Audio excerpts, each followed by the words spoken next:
This is something which we were talking of before. Sir, I want to know your view on the startup debate after Piyush Goyal comment. Because this has a link with the kind of deterrence and the deterrent which we want to build. I think this is important. Your views on this. So very good, Amitesh. I have just tweeted. You read my tweet on this, but I will just repeat it. I think the debate is very welcome. The debate is welcome, but because it points to the very problems with the startup. So I am saying this 3-4 points. Please consider this. Innovation is not happening at the rate of regulation. And if startups are all about innovation, and as many people in the debate said, there are many problems from these inspectors to clearances. Please deregulate. Let 2025 year be the year of massive deregulation. If GFR and L1 are the problems, for example, somebody was telling me in the startups schemes, I'm just giving an example. If 6 startups mature, you select L1. Why? You should select the winner, W1. In deep technologies, you will get only the best technology. So this has to change. Now, what is the big wisdom behind our inability to change this L1 and this GFR? Makes no sense to me. I have read the GFR many times. It doesn't say anything of this sort. It's a matter of interpretation. And just interpret it rightly. If you can't interpret it rightly, amend it, change it. This thing has to end. That is one. So deregulate. Now, the other issue that we have to see is look at R&D and the other issues. We have to be honest. If America spends $950 billion on R&D and science, $700 billion come from the private sector. So my question is not why our R&D is less than somebody says $17 billion, somebody says $30 billion. Why the private sector is not investing in R&D, that is really not my worry. Why does it not see value in R&D? Just look at DeepSeek. DeepSeek is R&D on AI. And what happens? Alibaba's QWin is providing the commercial models in AI. QWin is competing with DeepSeek. And because you are focusing on R&D, look at how talent has grown. In DeepSeek, out of its 211 engineers, 60% have not traveled out of China. So this is the value of R&D and the complementarity with commerce. Good example, QWin and this private sector and government in USA. So this is the issue. And the fourth point is that I'm told we have about 4,000 startups in deep tech, if Mr. Mohandas Pai is to be believed. All that they need is orders, orders, and orders. Please give them orders. They will produce the rest of the stuff with you. But वो बेचारों को orders की जगह वो ये सब file इसको chess करो, उसको चेस करो, ये वो उसमें टाइम है, उसमें energies waste हो रही हैं. And one thing we have to see, once these are these immediate issues. One thing we have to examine, sit back in leisure and think over this. That with the largest number of STEM graduates in India, or at least one of the largest, why is it that we are not pushing the boundaries of technologies? General Shankar is professor in IIT Madras. We are not producing the frontier, pushing at the frontier technologies. And here, my plea is that frontier technologies will not be pushed by skilling. It needs education, high degrees. Those degrees will bring productivity to you. And here also there is a cause for worry. Of the top 50 universities in AI globally, there is not one Indian university. So both ways, everybody has to, look within. Government needs to deregulate. Please, no more excuses. Give orders to these startups who have done so much. And the private sector has to see, why don't they see value in R&D? Where is the vision? You can't be talking just of quarterly profits. And look at DeepSeek and this thing is of a very good example, QWin. Alibaba, Jack Ma was out of favor with Z. What does he use to get into his good books? AI, QWin. Look what the animals will do. So, this is where I have a problem with our politicians. They're not only not tech savvy, they're tech ignorant. Okay, and I am making this open statement.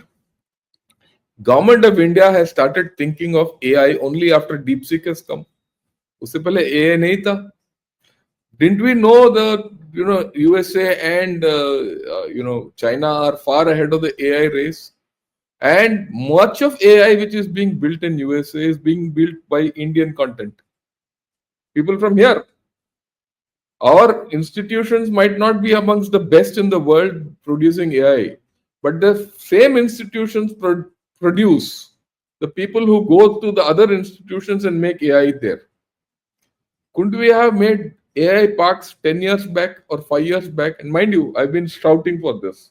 I've been shouting to people, ki, please make AI parks. It doesn't matter what kind of AI they produce. We have not done it so far. Now you have started, and we have to be very clear that you are now already 5 to 6 years behind the loop, and that loop will never be closed, and you need to invest in it. And the point about what you said about that L1 mentality and all that, we have to again rethink. If there are three firms which are doing well, their products might be different, of different varieties. In my assessment, one might be best, in someone else's assessment, it other could be better, or relatively. You're not clear, and you resort to L1 and choose one and kill the other two. Is there a case for giving all three of them a Yes, chance? absolutely. It's all common sense. All friend, common sense. Okay, you Absolutely. want competitiveness, you say, okay, who's the L1? Give the chance to the other two also to accept at that L1 rate and carry on. Absolutely. And this is not something which we have not done. We have done it. We have done it for Pinakas. We have done it now for the attacks. And the same thing you can apply for all. So it's not, our rigidity has to go from our mind. I mean, this is the way I look at it. You have any view, you can Yes, no, add on to it. I just want to make 2 points. Yeah. One, sir, let me just come to the defense of our politicians very briefly because they have much fillery. No, no, So, no. It's not a matter of I'm not against the politician. there's a good debate, sir. What you are Yeah. saying, I'm saying, sir, that in these deep technologies, I mean, the startup system has been for years now, 10 years. So the politicians have given the way. These things of L1, GFR, me and you are responsible for this. The Yes. top level leadership in civil, military, technological, administrative, financial bureaucracies. Aren't you senior enough? The nation looks up to you. You have to set this right. For this, the politician is not to blame. My humble plea. There are very senior people here. We must apply ourselves to this kind of bit. And the Look, second point, sir, look at just practical issues. Like, moment Hexeth came, please, Amitesh, go to the net and check. Defense Secretary Hexeth. He said, where is AI in USA? All kinds of stories. This is here, sir. That in that lab, this seminar. He has signed an order clearly. This is what we know. No damn English now. He has said 2 commands. Euro command, IPayCom. They need AI. So again, L1 ke chakkar mein, he has said national security exception, no L1 Fel1. Then another clause, other transaction authority. Hamare yahan, sir, how will we give software L1? So how can Microsoft be given an order? He has said this, and you please check on the net. AI agents, Microsoft. Clear, Microsoft. Something else in, I think, LLMs, Microsoft. AI agents, Endural. So in the AI topology, what is needed for Eurocom and IPayCom, people have been identified by a specific thing and given the order. In our case, they will tell you, so you can't give to a firm. You have to give it to a product. Arey bhai, that firm has to go to UPayCom and see what is the problem there, what is the data, how does AI need to be given.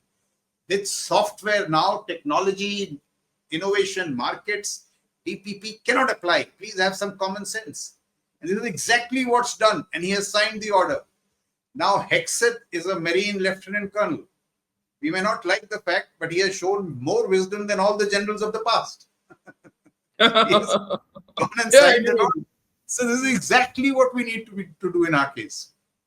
Yeah, I think what you're saying, I go with you 100%. And I would, anyone in the government who, is listening to this, I think we need to start thinking differently. The sum total of our entire So, discussion. I want to discuss one thing with you. Yeah, So please. you have been in the system. I have been in the system.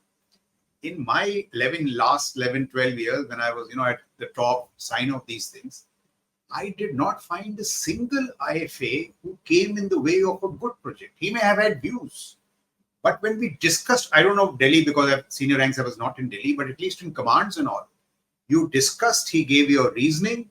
You did not need to overrule him. I did not have to overrule a single IFA. We came around to a view as to how that thing has to be done. So, am I naive in my view that IFAs are not roadblocks? They have to be engaged with, they have to be convinced. They'll tell you a way of doing this. I don't know the reality of Delhi because I was not there in these very senior ranks in Delhi. Okay, let me give you my own experience. I pushed through a lot of projects in my thing. In fact, as a DGRT, all my FA, the sum total financially was something like about $20 billion of contracts fluctuated after this. In my own wisdom or in my own experience, I didn't have a single roadblock. I didn't have a single roadblock. You're saying the same thing. I didn't. Neither a IFA gave me a roadblock, nor did a bureaucrat give me a roadblock, nor did my own organization give me a roadblock, nor did my politician give me a roadblock. They all helped me to push the whole story through. And I'm actually grateful to all of them to have helped me. Otherwise, today I can't talk in public about modernization of artillery because I did it, I know it. But what I see is a lot of that depends on the guy who's driving it, and that guy who's driving it is wearing a uniform. Okay. But not all guys who are driving these projects in uniform have that kind of capability. They can take everyone along.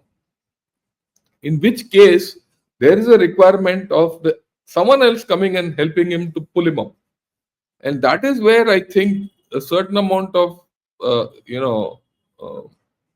I would say vision, tolerance, whatever it is required by the political, bureaucratic, and the IFA system to pull things up.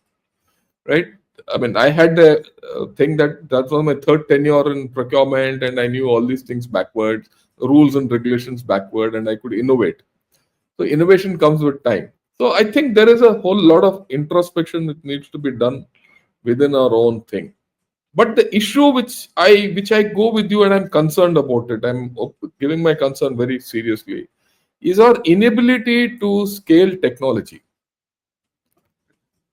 See, I am now here 10 years, 8 years now in IIT. It's almost become a second career for me in old age. Okay. And I am dealing with some cutting edge technology. It's not that we don't have cutting edge technology, but cutting edge technology, if you want to exploit that technology, you have to see the value of that technology and force multiply it. And it is here that we are lacking. I know certain technologies which are there. I'm struggling for it here. I find that there's no political offtake for that. Unless the political offtake comes, those technologies won't go up. I see that in India, I'll come to it. Yeah, in India, we are always behind the curve politically. So I wish, Pete Hexeth, you gave this, that fellow knew his beans. He knew exactly what was to be done. So he's given that. Can I have a few people up there who can say, okay, this is what is to be done for tomorrow, invest in it? That is the point I'm trying to make. All yours. So, I mean, that is the point exactly I'm asking. Why can't, and I'm not pointing to any personality, but the institution. I hear a lot of good work is being done in IIT Madras.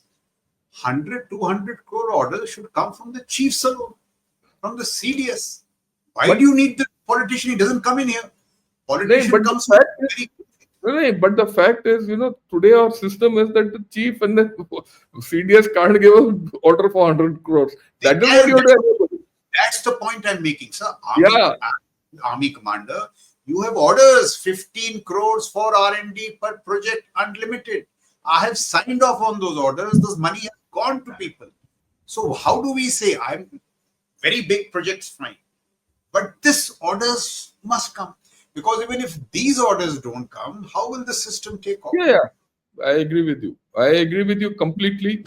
And I think we need to do a real rethink on technology, because that is where that's Well, that's the difference. one startup was telling me, I don't know how far true it is, that these deep sea technology funds, say 10,000 crores. So, chalo, paisa kuch to aaya. But how it is getting implemented in our system is that final disbursement for that technology is being given to some SBI manager in some place. The manager has no clue of quantum. तो वो जब quantum कुछ जानता ही नहीं है वो क्या वो देगा. So in Yeah, this whole detailing, this is where the frustrations are coming into these chats. I am 100% with you. I only hope that people who are watching this podcast take heed of what we are trying to put across.